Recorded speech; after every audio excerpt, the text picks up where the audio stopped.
જય માતાજી બધાને। અત્યારે આપણે આવ્યા છીએ ત્રિમંદિરમાં। તો અત્યારે હું તમને બધાને બતાવું છું ત્રિમંદિર। ચાલો આપણે સ્ટાર્ટ કરીએ ત્રિમંદિર જોવામાં।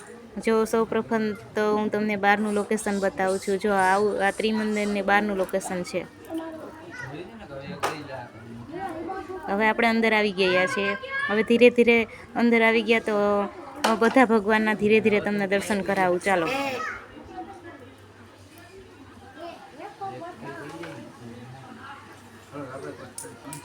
આ ત્રિમંદિરમાં બધા ભગવાન અલગ અલગ છે।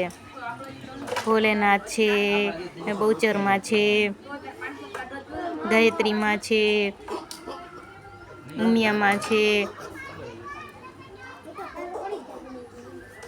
ગણપતિ બાપા, ખોડિયારમાં બધા અલગ અલગ ભગવાન છે। આપણે આ જ મંદિરમાં બધા ભગવાનના દર્શન થઈ જશે।